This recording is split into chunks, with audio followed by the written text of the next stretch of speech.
record. Okay, we are live. Oh, and Rabbi Ellen Flam is joining. We are live discussing the spiritual relevance of Lag BaOmer to now, to the coronavirus era. So moving away from our discussion of like, when did this start in this way? You know, in some sense, it's an obvious relevance because Lag BaOmer, at least in a Talmudic kind of thinking about it, represents the end of a plague. But the modern celebration of it is as much, if not more, about the Hilula of Rabbi Shimon Bar Yochai. So we'll be discussing, you know, there are a lot of different perspectives and histories, some of them fake, some of them real, all of them interesting, about what Lag BaOmer is and how it's celebrated and how it might be relevant. So we thought it would be good to gather three voices for this conversation. So we're very pleased to be joined by Rabbanit Avital Engelberg. I can't say where she is because she's in a different place on everyone's screen. Where are you? Well, geographically in Israel. All right, Where existentially. Who knows? And we're also joined by Rabbi Eliahu Klein on the top left of my screen. And we'll each be teaching, I'll say for about 15 to more realistically 20 minutes, let's say, with discussion to emerge, about takes we have on Lag BaOmer. And I hope people will discuss and take from this with the idea that this isn't just more content flooding the internet, because content, you know, people could learn or open a book on their own. I think the point here is to get living human takes on what observing this means now, which is, of course, the meaning of all religion. If it becomes like a museum piece, then it's not a good thing. Okay, so I'll start, I guess, because that's what they said I should do.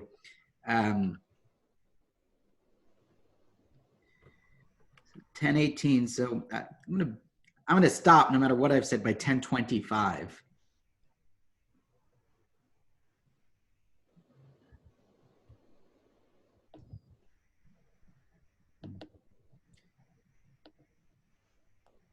Do you see a verse from Lamentations on your screen? Actually, part of your picture is blocking it. Oh, you can move me. Oh, how do you move me? You can just slide me out of the way. I'll read it. It doesn't matter. So in Eicha, it says in Lamentations, the book of Lamentations, and this is God empathizing with the plight of the exile. And I immediately went to now as a time of exile. Exile of people from their groundedness, exile of people from their routines, from loved ones, from, in some cases, actual exile. What can I take as a witness to you? Ma adamelach, what can I compare you to? Habat Yerushalayim, O daughter of Jerusalem. In some translations, Virgin of Jerusalem, Fair Jerusalem. In this one, Ma ashvelach vanachamech. What can I compare you to console you? Like, I have no words that I could say to give you nachama, betulat bat Zion, Virgin of Zion, or fair maiden Zion. Ki gadol kayam shivrech mir palach. Your pain is as great as the sea. Who can heal you? And I think there's a lot of pain and different manifestations of pain right now. And people have different pains. Some people it's having no work. Some people it's having too much work. Everyone's pain is, some people, all kinds of different pains, right? Some people it's being alone, and some people it's the people they're alone with. All kinds of different pain, but the universal is a tremendous pain. So the Zohar takes this on its head. At base, it's an expression of the sort of listening empathy that we kind of go for when we don't try and solve a problem, but are with a person's problem. And so this is God saying, I get it. This is really hard. There's nothing I could say to describe how hard this is for you. So I just want you to see how the Zohar flips this, and then I'll make a comment about that. And I'm doing the Zohar because I thought it would be worthwhile to bring in a teaching from the Zohar to accommodate the Rabbi Shimon Bar Yochai aspect of this holiday, that it's the yahrzeit of Rabbi Shimon Bar Yochai, but not just the yahrzeit, like the Hilula, the celebration of him, and therefore that is mythologically through the Zohar, right? That's the incredible legacy of mystical teaching that he left.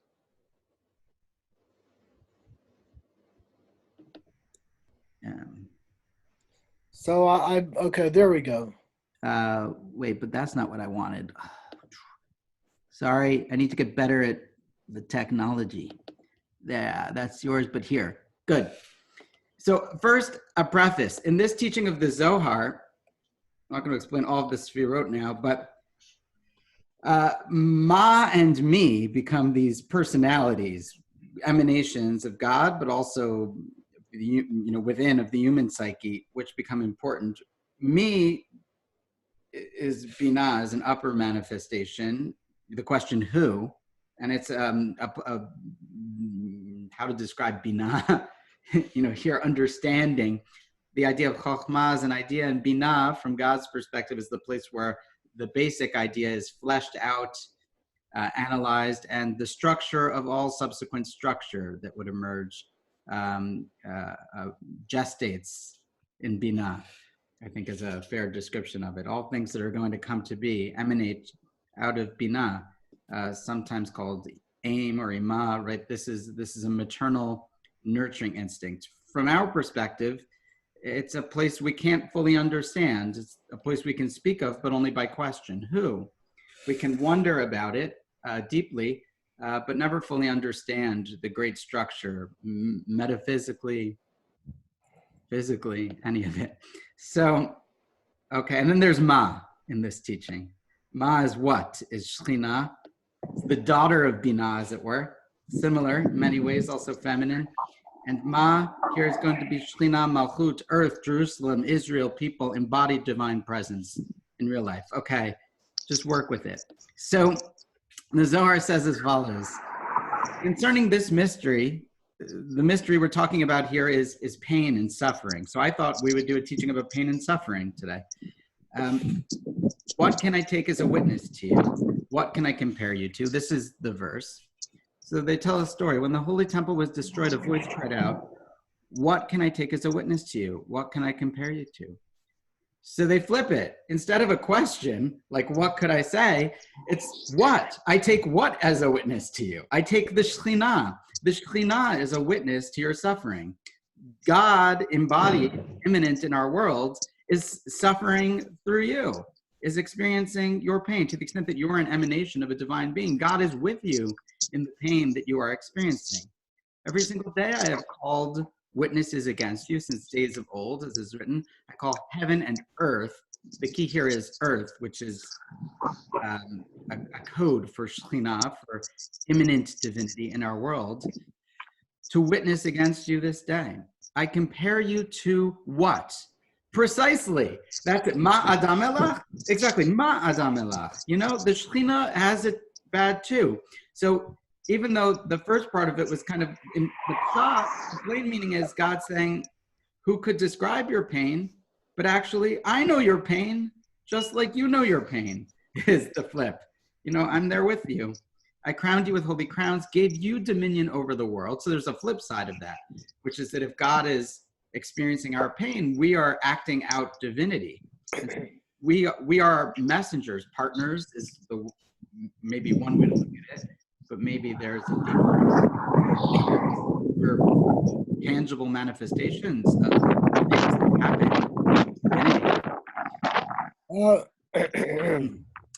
So it says here, I crowned you with holy crowns, gave you dominion over the world. It is written, is this the city was called perfect crown of beauty, joy of all the earth, Mesos Kala Aretz. I called, this from the Psukim, the verses right after, I called you, Jerusalem, built up, a city bound together. Now, what can I liken to you to console you? So just as you sit desolate, and I think we are like this too, alone, in pain, isolated in different ways, And and there's a way in which isolation tends to deepen our isolation, right? Because when we're alone, we psychologize, even if it's not external. This is me adding, right? That people don't like us, or that there's something wrong with us, and then we become actually less likable. And so I think all this isolation actually makes us all crankier people. And then we become less likable and we become more isolated. And so it's a deepening isolation, just as you said, desolate. So it is above, as it were. Just as now the holy people do not enter you in holy array, right? Jerusalem here is empty, is abandoned, is the symbol here. So I swear to you that I myself will not enter above until your inhabitants enter you below. You know, if you can't be together, I'm experiencing the same isolation. I, from above, won't come to Jerusalem if you can't go there on Eliahu for the holiday. This is your consolation. I compare this wrong to you. So what's the nechama? In the verse, it talks about a consolation, about a healing. So what is it? I compare this wrong to you completely. The consolation is that we're experiencing the same pain together. But now that you are here, your ruin is vast as the ocean. So a lot of the commentaries talk about this in time. Like now that you're in a period of exile, your pain is big like the ocean. Gadol kayam shivrech is the verse in Eicha. But I think the Zohar, this is just my feel of the text, is taking it in a different way. Now that you're here in your mind space, that not just are you suffering and you experiencing hardship, but actually it's cosmic. God is suffering, the universe is suffering, our suffering is bound up together. The suffering gets multiplied in this beautiful echo chamber of horrible suffering. And so it's got more structure and depth to it. Not just the joy is like deeper symbolically, the suffering is more. So gadol kayam shivrech, like not just in my suffering, God is in pain too. Everyone's in pain. The whole world is in pain. Whole structure of the universe. Yet if you say you cannot endure or be healed, your palach, then who will heal you? Really? Who will heal you? So I'm going to discuss this. This is the answer. The Zohar is, I think, an answer to suffering. That concealed Hairung in which all exists will heal you and bring you up. So that's binah. So the Zohar is doing something here about the experience of suffering. There's actually a point. Someone's bird is tweeting. I was going to say mute it, but it's nice. I think you should ask everybody to mute themselves. Yeah, maybe if you could mute, just the bird is nice but active. Okay, great, thanks. So there is, you know, what experience is the Zohar getting at here? There's an experience of suffering that actually, your palach, who will heal you? Who is a question? Who causes me this suffering? It's actually a deeper question than what is my suffering like? What does it feel like in my body?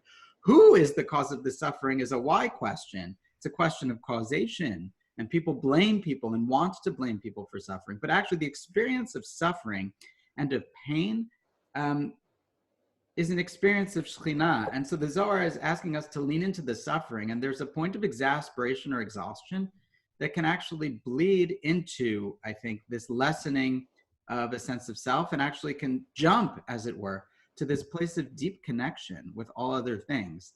There's something inherent about the state of exile or pain, discord or dissatisfaction in our exiled universe. And when our conditions match that, right? And when we're all there, there's something about it joined together. We're suffering in different ways together. We're all suffering, isolated. We're all isolated together. There's that. There's actually something about the exhaustion and overwhelming nature of pain that can crush you. And once you're crushed, the Zohar is saying, Gadol kayam shivrech, and you're just broken, crying, nothing left in the tank. Actually, your palach. There's tremendous healing that can come just in that moment of suffering, of being with the suffering. It's not that the suffering is good or righteous, or I'm trying to excuse the suffering or deny fault to those who cause suffering maliciously or with greed or that kind of thing. But the spiritual experience of suffering is one that can bring tremendous, how is it? I think there's like a magical jump that I think many people have experienced. I know I've experienced it. I think the Zohar is referring to it, where you just give up. And once you give up, there's this cessation of ego, of like needing to control it, to fix it, to be empowered, where you give in and you submit fully. And actually suffering can cause a more full submission, a kind of bowing down of the soul in humility that opens up to connection, really deep connection. And once we can place our pain or suffering in that deepest sense of connection, even though the objective conditions are no better, there's a great comfort in the unity of experiencing this suffering together with each other, but not just with each other. The notion that God is suffering and is in pain with us. Imo anochi bitsara, I am with you in pain, not as a theological construct, but as an experience for us, that actually the total pain can cause us to feel great unity, ironically. And so I think that's what the Zohar is saying. You know, when you get to this place of Gadol Kayam Shivrich, of just fully inhabiting suffering, there's a yichud, there's a connection there that happens to the highest levels of God and to all other things. So I think this is a Zohar teaching on suffering that actually I think a lot of people might be at. Normally it's hard to teach this because you have to either be in a place of suffering or have had a really hard thing in your life recently where you can experience that. And then let me know if this resonates. You're like, what is this talking about? This notion that really being in a dark place can actually cause this jump of connection when and I think it's when you're kind of like pruned back and you kind of just give up control and autonomy and fixing and you just say why, who, what is this, and there's something powerful about that. I wanted to close my comments with I think a teaching that I found that reflected this well. From a different tradition, but it was maybe a less cryptic way of saying it. I think it's a similar thing. And this is from Pema Chodron, the Buddhist teacher. There's a chat going on. Let's see who chats. Who chats? I have to stop my share to see the chat. Okay. So Pema Chodron wrote the following in a great book, When Things Fall Apart, which I felt like was a good read for now. So I've been reading When Things Fall Apart. So, which is like the condition of exile, you know, of the Churban. And it's like our condition now, when everything fell apart, for everyone, the world fell apart. So things falling apart is a kind of testing and a kind of healing. We think that the point is to pass the test, to overcome the problem, the new normal, we'll see. But the truth is that things don't really get solved. They come together and they fall apart. Then they come together again, and then they fall apart again. It's just like that. The healing comes, and this is the Zohar, right? What's the Nechama? Things just keep coming together and falling apart. It'll be good, and then it'll be bad, and then it'll be good, and then it'll be bad. So that's very disconcerting. The healing comes from letting there be room for all of this to happen. Room for grief, for relief, for misery, and for joy. And so I think the encouragement here is actually, I feel like maybe we're not inhabiting the difficult place enough. Like all the technology, and we're on it now, is the silicon opiate of the masses. We coined the term here first. You know, we're just comforting our pain, the joblessness, the death, the illness, the fear, the inequality, the systemic mismanagement, the failed states, all of it, right? We'll go on Zoom, you know, and what would we be doing without that, you know, 20 years ago? And would we be inhabiting the pain a little more? And is there a healing that comes from that we're missing out on, actually, a connection? You know, in our attempts to connect, are we being counterproductive? And actually, would it be helpful to like lean in a little bit to how painful it is and to take the blinders off? And actually, might that be more cathartic, even if more painful also? So that's where I'll leave it. It's a dark thing, but I think that's a relevance of Lag BaOmer, of the death of the students of Rabbi Akiva, but also this powerful teaching, I think, from the Zohar about leaning in and actually fully submitting to the pain and suffering. So maybe we'll open up briefly if anyone has a question or comment, and then we'll move to Rabbi Eliahu after that. So if anyone has a question or comment.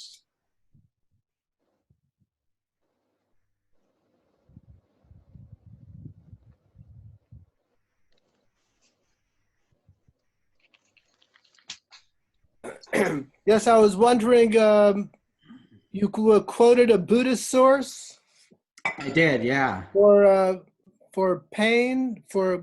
Could you clarify that piece again? Yeah, I quote like what it is or what it means. Or did you quote that to show that you could transcend pain? I quoted that actually. So it's interesting. I don't think that source I quoted is necessarily in line with maybe the classic Buddhist teachings on pain.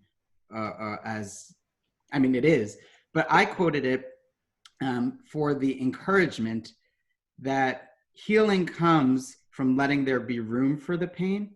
Yes. And I think that the Zohar is saying that too, that actually you have to get to a place where Gadol Kayam Shivrich in order to have the healing. Like you have to let the pain express. I actually think it's a different healing in that source than in the Zohar. The Zohar source is the sense of binah, of an eminent connection, which is not inherent to Buddhism, but the basic teaching about the person's experience of it, let's say the seeker's experience in this case.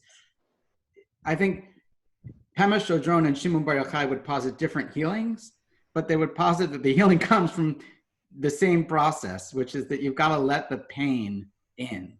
And until you let the pain in and sit with the pain, there's not going to be healing. And actually that's the most important thing to do in a moment of total exile or alienation, is to resist the very natural effort to blunt the pain, or to create space for the pain, even if you blunt it sometimes just to survive, but to create enough space that there's room for the pain.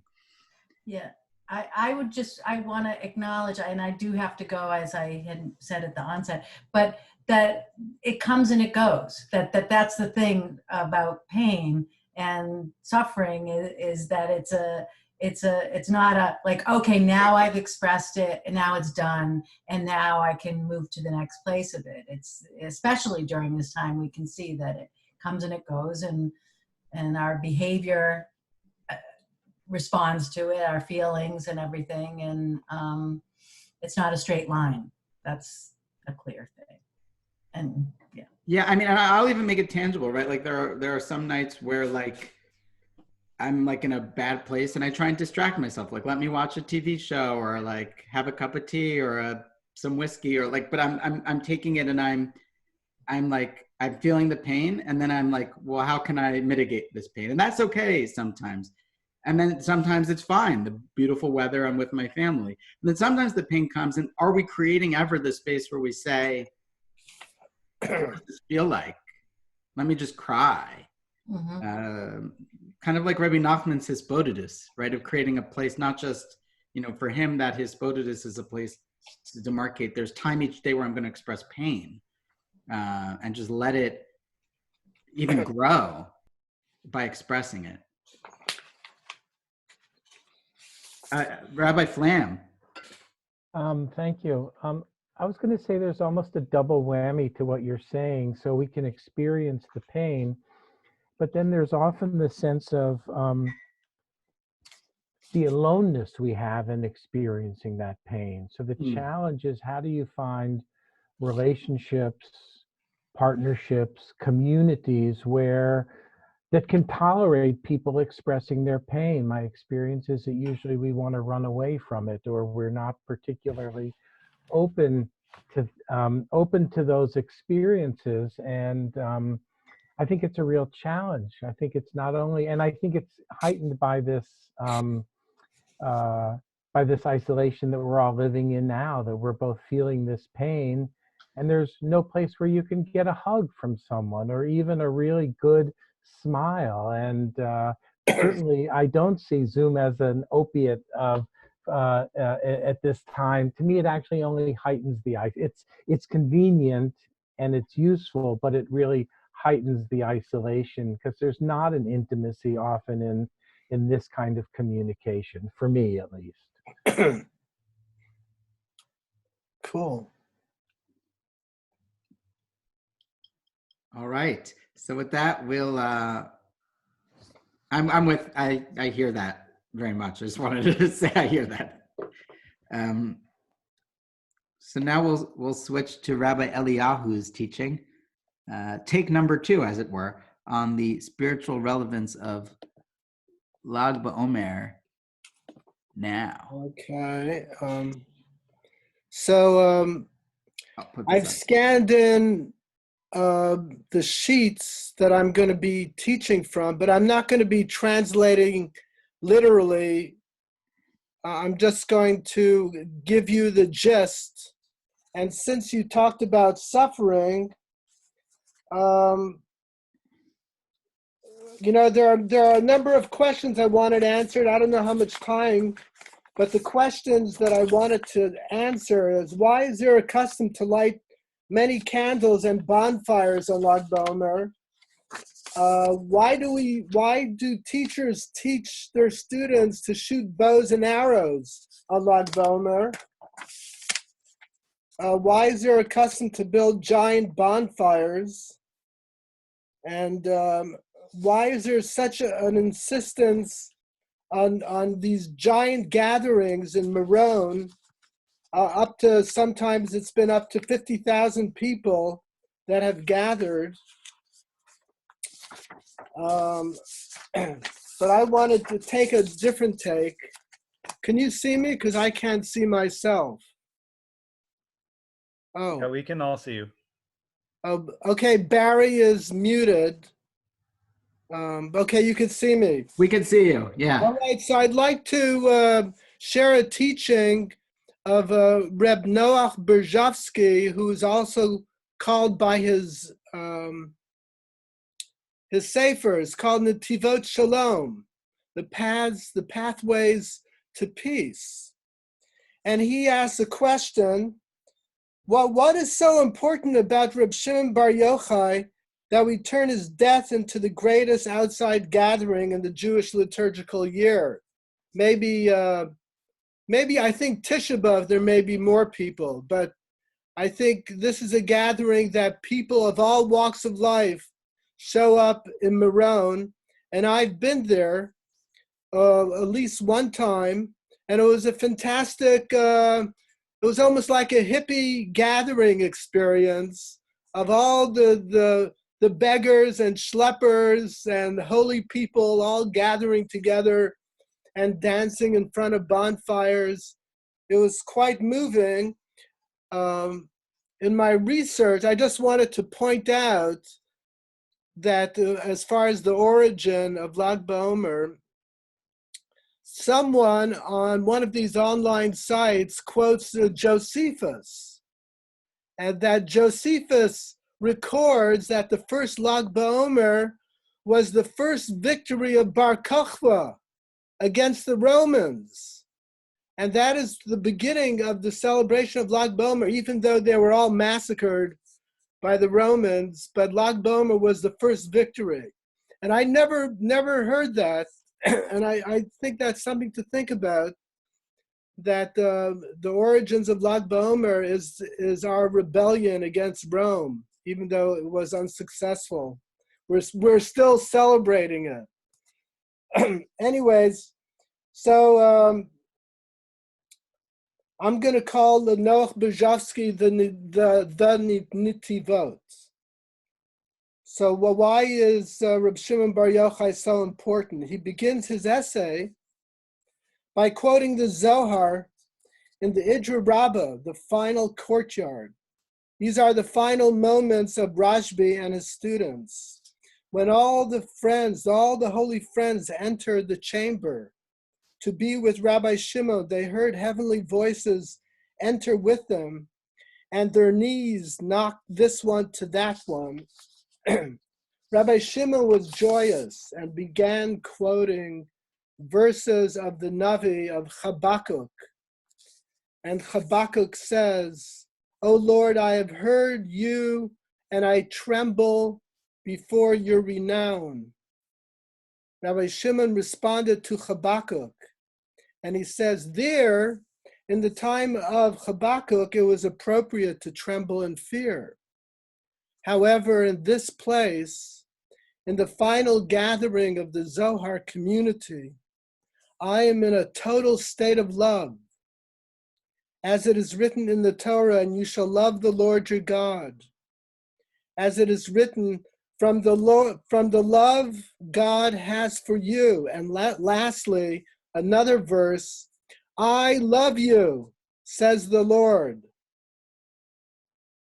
So what is Reb Shimon trying to tell us with all these verses about God's love, our love for God, God's love for us? He is telling us that the prophet Habakkuk is the spirit of wrath, power, judgment, justice. Thus, when we hear his words, we ought to be trembling at the words of the prophets. Nevertheless, when we turn to Rabbi Shimon, we see his agenda is to foster love between the nation of Israel and God. That's why he exclaims, I, however, am totally dependent upon the power of love. My whole focus is love. Rabbi Shimon's archetype is to draw down and expand God's love for the Jewish people. According to the Netivot Shalom, the purpose of the Zohar, the mystical text Rabbi Shimon is such a central figure within it, is to show the great love the Holy One, blessed is he, has for the children of Israel, and how much love the children of Israel has for the Holy One. And then the Netivot quotes Zohar 2, 5b. And it says like this, if the children of Israel would only know how much God loves them, they would cry out like lions, and they would lift up their robes and run towards him. They would go mad from the love exploding within. Throughout the Zohar, there are countless expressions of God's love for us, for Israel, for the children of Israel. And the Netivot Shalom says that this kind of mystical love was not to be found anywhere in the Torah except in the revelation of the Zohar and the tradition of Jewish mystical traditions. So that's, I wonder, I can't believe that the Zohar is the only text that talks about God's love, but Reb Shimon does evoke the verses when he says, God says, I love you, ani ohev. Amar Hashem, ani ohev otchem. That's very powerful. Where does the intense tradition of endearing love come from? In other words, where does the idea of God's great love for Israel originate from? And the Netivot says it comes from none other than the teacher of Rabbi Shimon Bar Yochai. Who was the teacher? Rabbi Akiva. And he quotes the Talmud of Yoma that says like this. Rabbi Akiva says, happy are you, Israel, before whom are you purified? Before whom are you purified? Have you purified yourself? And who is purifying you? It is your Father in heaven. Rabbi Akiva is saying something new, because most of the time when we talk about God, we call God HaMelech HaKadosh, the Holy King. He is not using the old trope, for example, the king is purifying you. Rather, it is our Father in heaven. And the explanation is, since he is our father or mother for that matter, that means we are his children and we are not distant like subjects to a king. We are like children to a parent. And how could a parent not have mercy on their children? Very strong words. We have also seen this issue in the Gemara of Ta'anit, and it's about the issue of praying for rain. One time the rabbis were praying for rain. Reb Eliezer went up to the bima to pray for rain. He prayed, but his prayers were not answered until Rabbi Akiva went and prayed using the expression, "Our Father, our King in heaven," and what happened? Immediately rain fell. Why did the rain fall? It was for the reason that Rabbi Akiva added a new title in understanding the relationship between God and Israel. A king is more distant than a parent. Once a parent relationship was included in the prayer and took precedent over the title of king, compassion was generated. And Rabbi Akiva's prayer was answered. We also see it in a teaching of Rabbi Meir, a disciple of Rabbi Akiva, who added to a Talmudic discussion concerning sons or children who do not behave. And he said this very odd phrase, "Nevertheless, whatever you say about them, they are nevertheless his children." And the Rashba adds to the Talmudic conversation, and he says, normally whenever there's a dispute between Rabbi Yehuda and Rabbi Meir, we always follow Rabbi Yehuda, except for this comment. For this comment where Rabbi Meir says, whatever you want to say, ben kach or ben kach, we are children, we are his children, or they are our children. What did he do? What did Rabbi Meir accomplish? He was to interject the idea that even if children did something bad, their parents will forgive them because nevertheless they are still their children. Reb Noach Berzhovsky concludes by saying that the Slonimer Rebbe would always empathize and repeat the words of Reb Meir to invoke mercy from God. And he would say, nevertheless, they are still our children. Or nevertheless, they are still their children. The essence of this idea is that we refer to God as our Father or our Mother in heaven, rather than our King. And this shift, changing from the divine King to the divine parent, will generate compassion and mercy in the world. And I hope that we should daven to our parent in heaven and earth, and that our tefillas, our prayers should wipe out this magefa, this epidemic, this pandemic, and that we should relate to each other and to our children as parents and not as rulers. And may our prayers be answered. So that's one piece. I have two other pieces, but I think I'd like to hear from you guys. How do I get back to seeing everybody? Here. You do stop sharing the upper left of it. Oh, okay. So I see Barry. Do you see everyone now? Miriam Abram Stark is muted. Do you see, if you, I don't know how your participants are, but if you change your participants to you click on the view of the participants that has the grid, there's a button. I don't know. All right.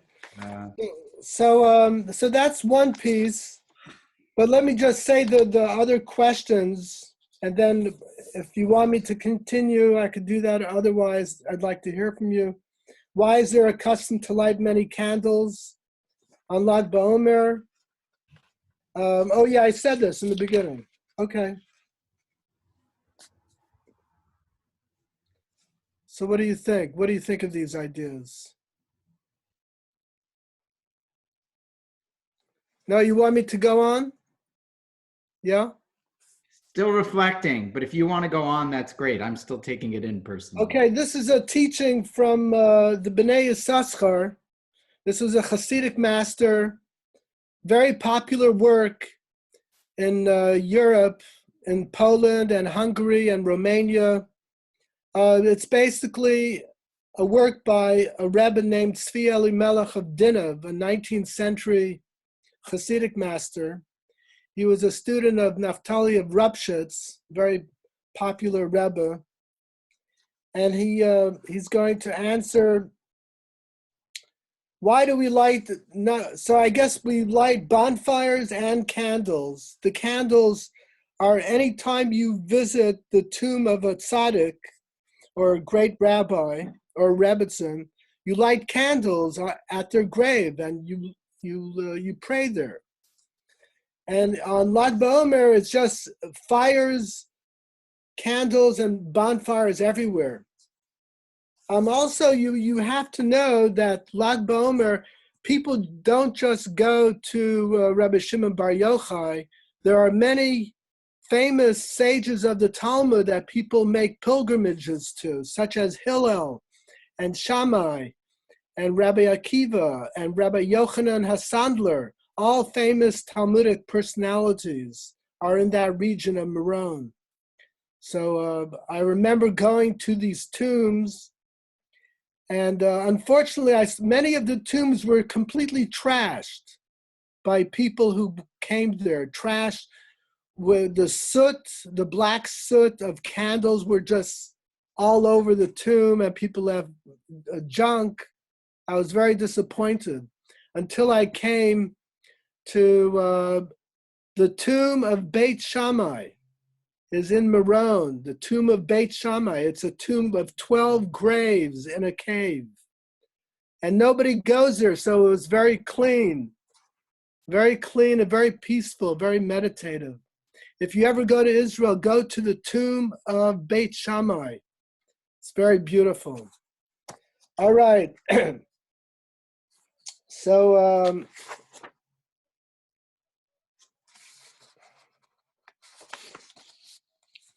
okay, Rabbi Tzvi Elimelech asks, why is there a custom to light many candles and bonfires on Lag Baomer? He says, we can understand the custom of Israel to light candles and bonfires on this day in honor of Etaor Kitov, the biblical, the light that is good. That when it says, Vayomer Elokim Etaor Kitov, and God saw that the light was good, this light begins to illuminate on the 33rd day of the Omer, which is Lag Baomer. And also the word for good, the light is good, the word for good is Tov. And Tov has a numerical equivalent of 17. And why is 17 so important? Because it's 17 days to Shvuot. So he said, we celebrate today on Lag Baomer the person who illuminated the Torah through his masterpiece, the Zohar, which literally means brilliant illumination. And this was revealed to the Jewish people on Lag Baomer, the day that Reb Shimon Bar Yochai died. Thus we celebrate his passing, for it is in his passing that the light-filled teachings of the Zohar began to manifest in Jewish communities. And it is with his light, or his spiritual teaching, that we journey in this lifetime. We celebrate two things. One, the passing of Shimon Bar Yochai, and two, his gift to us, which is the Zohar. And according to the Zohar was concluded on Lag Baomer by his student and scribe, a man named Rabbi Abba. And it is through Reb Shimon that our exile is illuminated until the Messiah comes. As it is written in the Torah, and Elokim pronounce, let there be light. Vayomer Elokim Yehi Or. What is this Yehi Or? It's referring to the Melech HaMashiach, the anointed king, who will come speedily in our days to reveal the hidden light. And that's in reference to the book of Daniel that says, and those wise ones who will shine like the brilliant sky, Kezohar Harakia. This is informing us of the revelation of the Zohar through Reb Shimon Bar Yochai. For this reason, the joy that is generated on this day is beyond logic. Lamala mehateva. And then Reb Tzvi Elimelech also asks, why do we shoot bows and arrows? Does anybody know why we shoot bows and arrows? It So you depends think- if you want. What's that? Yes, I'm listening. I'm saying that as far as I know, it's because of, as you gave Yosefus, and it's interesting because the only people that took it seriously is the Zionism movement in Israel, that they try to find not religious content to all the holidays, and one of them was Lag BaOmer. So they are the one that really puts all the issue of Bar Kochva. I think they are the only one that, well, now Netivot Shalom myself wrote a little bit about it, but it's really interesting to see that most of the story about Bar Kochva and its place in Lag BaOmer is mainly about the Zionism movement trying to find not religious content, but more national content to this holiday. Right. I think the whole idea of bows and arrows was actually referring to the original reason that Josephus mentions, that it was Rabbi. And I was thinking, what if all the soldiers of Bar Kochba were all the students of Rabbi Akiva, because Rabbi Akiva backed Bar Kochba? What if he sent all the students to fight and they were all killed by the Romans? And all this information was repressed by the rabbis who, were against it. I was thinking, is that possible? Well, some of the commentators and chukrim speak about it. There is just, some of them say that, historically, the timeline is not doing well with this idea. But, that's the problem with when you put Torah and Mada together. Torah and, how you say it's? History? Secular knowledge? Secular. Secular wisdom. Secular wisdom. So sometimes you have different interesting ideas and things that are not going through. But I think there is this saying that the pledge was actually the rebel, like the Mered. There is a view like that. Yeah. Very interesting. This is the first time in my life I've ever heard that. Now, I was raised in this ultra-Orthodox yeshiva culture, but I think there's a possible truth to that. Anyways, let's hear what Reb Tzvi Elimelech of the Bnei Yissaschar says about bows and arrows. I have heard from my teacher, Menachem Mendel Rimenover, another Hasidic master. The reason is that during the entire life of Reb Shimon, a rainbow is never seen in his lifetime. And on the day that he died, a rainbow was seen according to one tradition. So why is this important? So on Lag BaOmer, we remind ourselves of this rainbow by shooting a bow that's in the form of a rainbow, to symbolize during Rabbi Shimon's life, no rainbow was seen. Now, why is that important, that a rainbow is not seen? This means that God did not have to manifest a rainbow. What is the rainbow in Jewish history or biblical history? God's covenant with Noah and humanity not to destroy the world was manifested through a rainbow. That's the whole meaning of the rainbow after the flood. Thus, as long as Reb Shimon was alive, there was no need of the rainbow in the world, because his tzidkus, his righteousness, was the covenant between God and humanity. Once Reb Shimon passed on, a rainbow is needed. Thus, we show this by playing with a bow the shape of a rainbow and an arrow. And then he quotes Reb Tzvi Elimelech quotes the Zohar. Reb Shimon Bar Yochai says to his son Elazar, "My son, you will not envision the footsteps of the Messiah until you will see a brilliant, luminous rainbow in the heavens." This manifestation of a rainbow informs us of the revelation of the Messianic King and the revealing of the hidden light that is good. So it is on this day that the conclusion of the Zohar was written or transmitted by Shimon Bar Yochai, and whose light is the light that is called the light that is good and is revealed by the holy. Reb Shimon is called the holy candle, Botzina Kadisha in the Zohar terms. And this revealed light is the light that illuminates our exile until the Mashiach, who is given the title. Mashiach is called Yehi Or, according to the Zohar. Yehi Or, let there be light. The sign that has been given to us that the Mashiach is going to come is the sign of the rainbow, a brilliant, multicolored luminosity of a rainbow. That is why we teach our children to play with bows, i.e. rainbows and arrows. All right. I had a comment or two about that, Rabbi. Okay.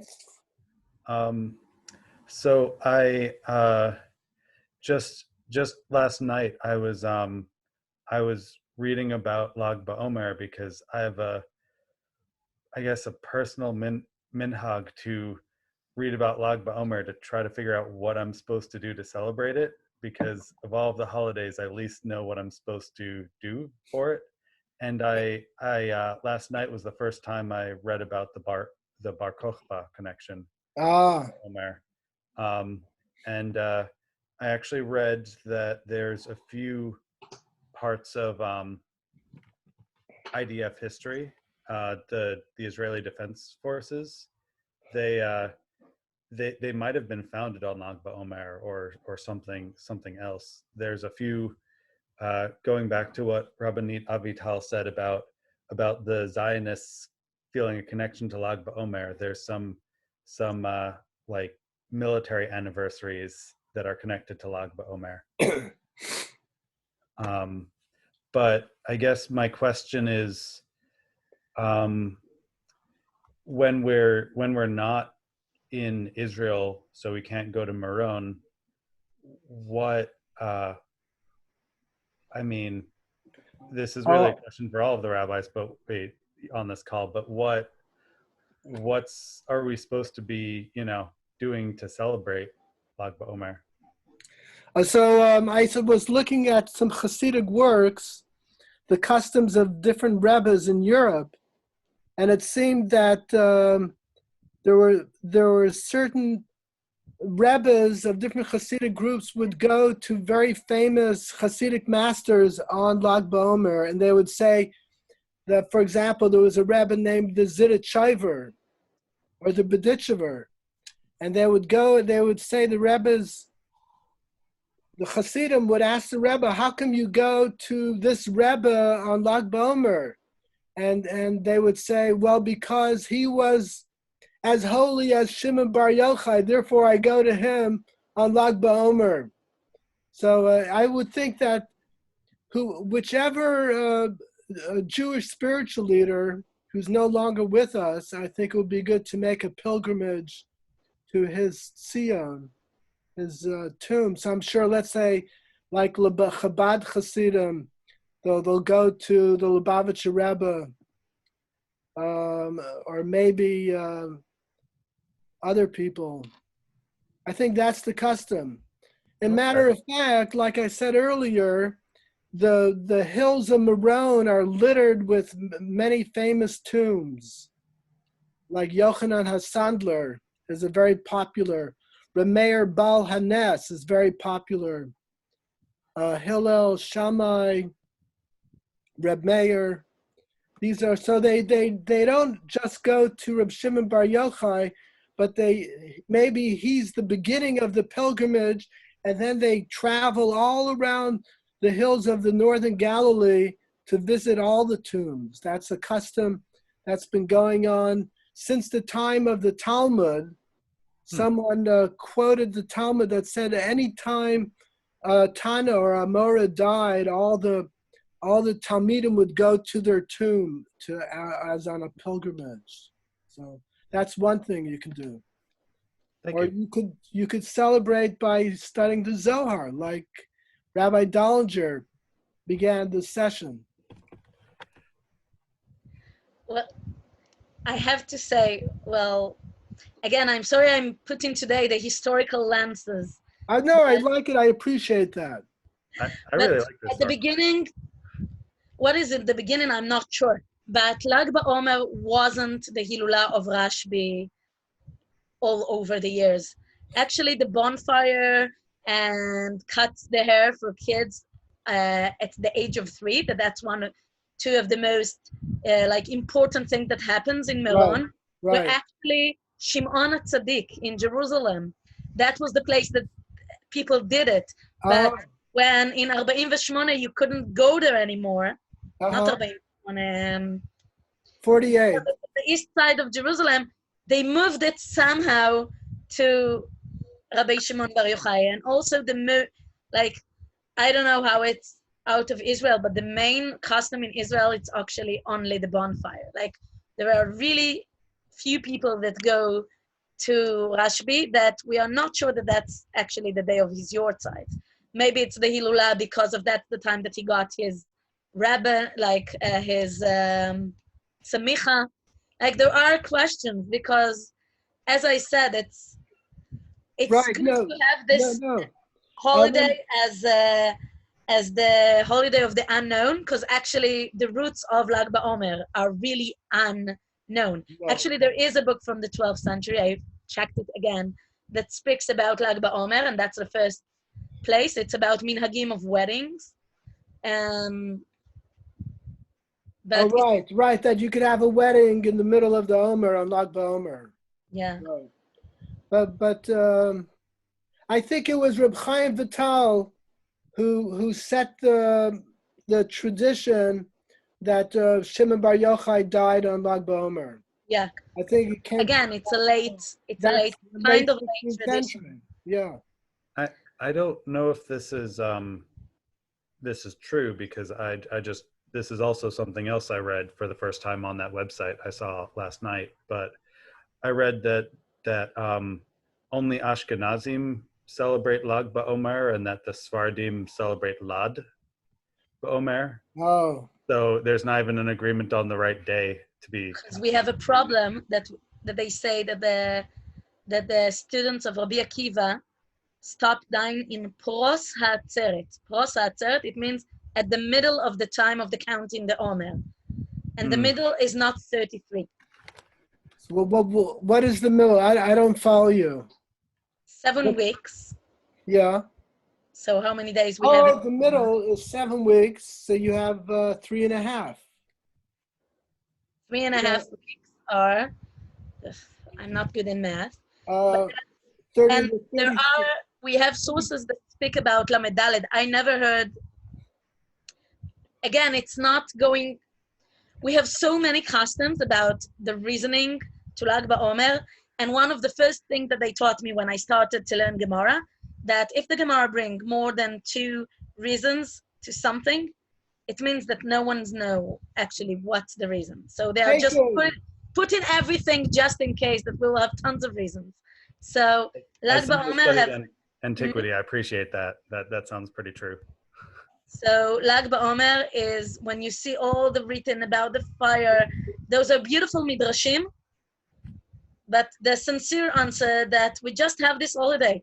And I think it's really nice. And maybe from that I will follow to my teaching, if it's fine, Rabbi Eliahu. Okay, you're on. That I think that Lag BaOmer is good for a Kabbalah holiday, just because you have so many unknowns. I'm sorry, the soundtrack of Frozen 2, whoever saw it, is in the back of my mind, because Well, actually my daughters are singing it right now. So there is a very famous song, Into the Unknown. all So right. Baomer is actually quite into the unknown and into this mystic literacy. I wanted to look about Rashbi, Rabbi Shimon Bar Yochai, in a different way, because unfortunately I'm not that a Kabbalistic person, but much more Gemara and Halacha. And when Rabbi Eliahu, you spoke about how Rashbi can be the rainbow. So when I read his teaching at the Gemara, he's much more bow and arrow than rainbow. Rainbow is peace and something very calm. And I'll just give an example. Say shalom. Hello, shalom. This is a girl that her birthday is in Lag Baomer, so it's a very important. Mazel tov. He's 5 years old. But I would say that when I'm thinking about Rashbi and about his teaching in the Talmud, so it's hard to me to relate the idea of that he is a person of peace and love, but maybe it's kind of a process that we see just part of it at the Gemara, and maybe I will start with the teaching of the beautiful story about Rashbi at the cave, sorry. Probably most of you know this story, and it's hard to teach it in 10 minutes. It's hard to teach it in an hour because there is so many details there. It is an amazing story. But I want to share just some of it and speak when I read it and how I connect it to our time today. So I'll share my screen to the Safari. Just a moment. If someone wants all the story, I put it on the chat, just to everyone. Just if someone wants to see it, and I'm going too fast or not through the English translation, so that you will have it also if you want to. Okay, so the story of Rashbi, Rabbi Shimon ben Yochai, is starting at the time of the Romans, when the story starts. Just a moment, I want to see what's the time now, that I won't take too much of the time. That the story starts with few rabbis that sit together and speak about the Romans. Very famous quote from the life of Brian, if you saw this, but not matter. So Rabbi Yehuda Patach ve'amar, Rabbi Yehuda started, says what beautiful they do. They tiknu shvakim, tiknu gsharim, tiknu merchatzot. The Romans do so much good things for us. And Rabbi Yosei shatak, he was quiet. And Rashbi said, whatever they did it only for themselves. And I'm really trying to shorten it. And Nishme'u Malchut, they heard the things that the rabbi said, and they were very mad about Rabbi Shimon, that said bad things, and they said that he will need to be killed. And that's the reason that he moved to the cave.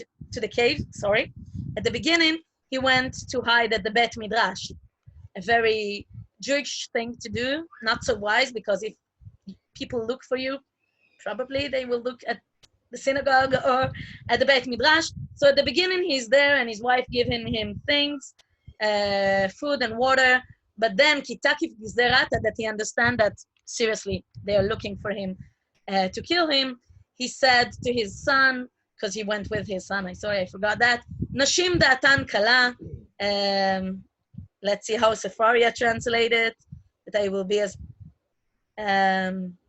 easily impressionable. Women are easily impressionable, and it's worthwhile to really go and hide in a serious place.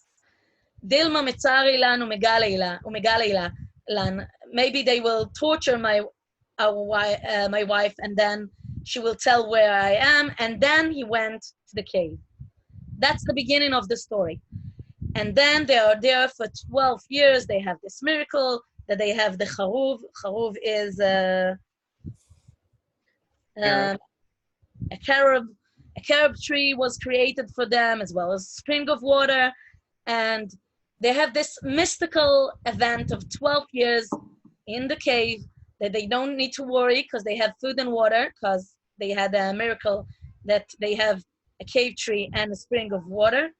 And now they sit and learn all those 12 years at the cave. And I'm going forward. They are sitting 12 years in this cave. עתה אליהו וכמה פיתחה דמערתה, אמר, מן נודעי לבר יוחאי דמית קיסר ובטל גזרתי. Eliyahu Hanavi is coming to the entrance of the Ma'ara, to the cave, and saying, who will tell Rabbi Shimon Bar Yochai that he can go out? First of all, it's really interesting, like, what happened in those 12 years? Did they try to go out from the cave? Or they had such a great time with learning, and some of the custom says that there he started to write the Zohar. What happened there? Because from the story, like if I look at it from Safruti literature eyes, Eliyahu needs to come and tell them. It almost looked like that they enjoy so much at the cave that they didn't feel that they even need to go outside. Till Eliyahu comes and say, who will tell them? They need to know. It may be for several years that they can go outside, but they might didn't check it. I don't know, but it is a question about active and passive in this story. And I will continue. I'm sorry that I'm doing it. So the short version, I love this story and I love to teach it like very thoroughly, but I want to get to some points about our subject today. Nafku, they went out, and also the Aramaic here is beautiful. They saw people who were flowing and sowing, and then Amrin, Rabban Shimon ben Yochai, and his son says, Manichim chayei olam ve'oskim b'chayei sha'ah, this famous quote that they say, those people abandon eternal life and engage in temporal life. Like why they are working in the field and not learning Torah? Because that's what they did for the last 12 years. Kol makom shenotnim einehen miyad nisraf. Wherever they looked, this place immediately burned. And it is a question, was it like really in fire, or the feeling, I don't know if you know the feeling, I for sure know this feeling, that people look at you and you feel that you are getting burned, like when they look very firm about you. So, but both of them are good for the story. And then יצאה בת קול ואמרה, להחריב עולמי יצאתם, חזרו למערה. Did you emerge from the cave in order to destroy my world? Return to your cave. And then they are sitting, well, if Bat Kol says that they need to listen, they're going back to the cave and sit another 12 months there. And they say, Mishpat Reshaim Bagehenom, 12 months. The judgment of the wicked in Gehenom lasted 12 months, and then maybe we can go out, and then the Bat Kol come and says, you may. Now it's more active. Now they say that we can go out. It's different from the first time. And they went out, and wherever Kol Heicha de Avamachei Rabbi Elazar, Havamasei Rabbi Shimon. Wherever the sun looked and the fire was still in his eyes, so Rabbi Shimon is trying to fix it. And then there's also one of the beautiful and important statements in this story that we don't know for sure what it means. Amar lo bni dai laolam ani ve'ata. Rabbi Shimon says to his son, my son, enough to the world, you and me. I'm trying to do it as literally as possible because you can understand this sentence in two ways. Now I look what Sefaria wrote, because intentionally I didn't look at it at the beginning. My son, you and I, where is it? Suffice for the entire world, and the two of us are engaged in the proper study of Torah. So Sefaria takes one side of it. They say, Dai la'olam ani ve'ata. It's enough that we will learn for everyone, but it's not the only understanding of the Hebrew here. could be די לעולם אני ואתה, that it's enough, or that's what we have, or that it's too much. Even you and me are too much to this world. Till here, was it clear? Like, I hope it was clear. Tell me if... Yes, it's good. Okay. I feel bad for the story that I'm like telling it that shortly. בהדי פניה דמעלי שבתא חזו וסבא דהבנה כיתרית מדני אסה ורהת בין השמשות. The son was sitting on Shabbat Eve. They saw an elderly man was holding 2 bundles of myrtle branch and running at twilight. They said to him, אמרו לו, הנה למה לך? Why do you need those 2? אמר להו לכבוד שבת, for the sake of Shabbat, in honor for Shabbat. So they asked, but then you need only 1, why you need 2? And he answered them, חד כנגד זכור וחד כנגד שמור. אמר לי לברי חזי כמה חביבין מצוות על ישראל, הייתי ודעתו. Look how much, how beloved the mitzvot to Israel, their minds were put, and then their minds are put at ease, and they stop lighting fires in the world. So that's very a different story about bonfire and fires than what we read till now. It's much less nice and about power and love. It's about you are not doing what I think you should do. And it's not just, I will say that the end of the story, we have Rabbi Shimon that says, כמה חביבין מצוות על ישראל, like he understands from this person that was working in the field, but eventually those who working in the fields, for them we have the hadassim. In favor of them we have the hadassim, the thing that does the smell and we can enjoy Shabbat with. So it is a process of Rabbi Shimon Bar Yochai, and also Masechet Shabbat continue. It's a story from Masechet Shabbat. I forgot to say. I just noticed that it's Daf Lamed Gimel. It's the 33rd page, and I don't know how I missed it all the times that I taught it and learned it, but it's cool, right? Now you won't forget it. If you would like to know where is Rashbi in the cave, Lag Baomer, 33b, Baomer, in Masechet Shabbat, and I think that this story, it's a lot about how I read it. It's about what we think is the right thing, and a lot about life in black and white, in front, and from the other side, life that are in gray, because reality is usually in gray. The people who work at the field, they need money. They also want to learn Torah, but they also need money to have food for Shabbat, or they need to work in the field that they will have this hadas to smell on Shabbat. And there is a lot of things to say about this really remarkable story. But I think that if I'm going back to the koteret, to the how we call this session, I think about the idea that, first of all, that's my Rashbi. When we spoke about this conversation between the 3 of us, I told him that I have Rashbi in a different view. And also, when Rashbi speaks halachically in the Gemara, I see him in the cave. Like, that's the main personal story that I'm taking with me when I'm reading Rashbi. Again, maybe it's because I didn't learn enough Kabbalah. But that's the person that's... When I was 18, when I just started learn Gemara, so my rabbi told me that we need to know the sages of the Mishnah and the Gemara like they were our good friends. Because usually when we have a good friend and we ask his opinion, I'm sorry, some of you heard this story already. He asked, like when we ask our good friend the question, most of the time we know the answer, or we know where it's going to, the answer, because we know like deeply with who we are speaking about.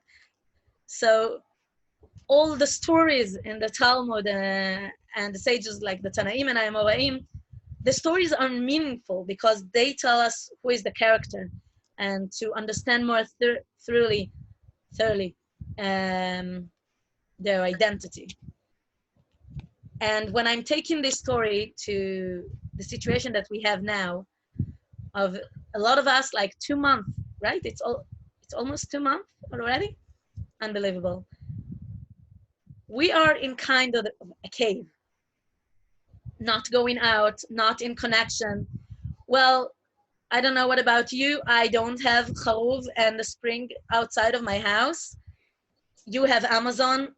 I have friends, but like in Israel, we don't have Amazon that will bring to our porch whatever we need. But in the 2 weeks that we were truly in quarantine, we had friends that gave us food and water. Well, not water, but you understand what I mean. And I'm thinking about how we are going to go out from this cave. What will be our mind and soul when we will go out? Because there are a lot of opinions about what will happen in the world after it. Like from flight's perspective, some will say at the minute that it will finish, people will go back to fly exactly as it used. People just are longing to go back to their daily routine and to their holidays all over the world. And the minute that it will finish, everyone will go back flying. And others says, no, it will be totally different holidays. People will go out more in their closed areas and won't go on planes. And others say it will be disaster. Like people now acknowledge the fact that maybe it's not that a big thing. Maybe you can be without flights. Maybe, I don't know, this social distance thing. Do we like it? There are people that feel comfortable with that. And I'm not sure that all of us are Rashbi, that we are happy with the situation that we are in. I think that most of us really looking forward to go out of the cave. But I think that people change their mind where they are in a totally different setting. I all the time thought that people that do homeschooling are crazy. I won't do it now, but now I'm much more familiar with the understanding of what it's worth, that the kids are with their parents a lot long hours. It is an amazing thing. And I think that a lot of our like new perspective that we have when someone take us out from our regular routine and put us in a totally different phase, make us think about a lot of things in our life that was like understood and they were our basic foundation of who we are, and now it raised a question about them. And the idea just that we need to notice that hopefully soon when we'll go out of the cave, I don't know if you know that in Israel, the restrictions are getting easier and easier. The school started and shops went back, like shopping malls and places, like things are getting back to their routine.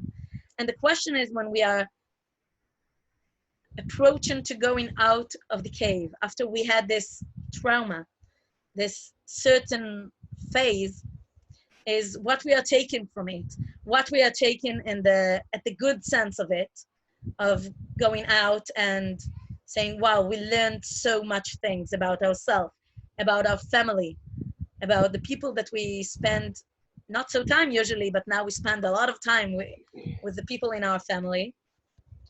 And what are the things that we learned and we want to keep, and what are the things that we say, this changed me. And I want to wish us not to burn everything when we'll go out of the cave, but the understanding that we went through something serious here, and it's worthwhile to do this kind of cheshbon nefesh, this kind of deep understanding about what we learned about ourselves as a community, also as a shul, that the immediate thing were just meeting in shul in Shabbat. That was our main thing as a community, and now other things became our community. As a personal, family-wise, as a partners, and as a world, what it taught us and what we want to take make this world better, not to לשרוף אותו בעינינו. Whoa, I'm sorry, I forgot the words like regularly. But to rebuild the world in such a sense of making it that our time in the cave will make it better, and will teach us good things, and will teach us how to handle the regular world in a good sense. I will just finish and say that at the end of this page in Masechet Shabbat Lamed Gimel Bet, it speaks till the point that Rashbi eventually, he is the one that's building. At the beginning, he said, those who build mikvaot and bridges, they just did it for themselves. But eventually, the end of the closing circle of this story is actually when the Kohanim says that he rebuilt mikveh.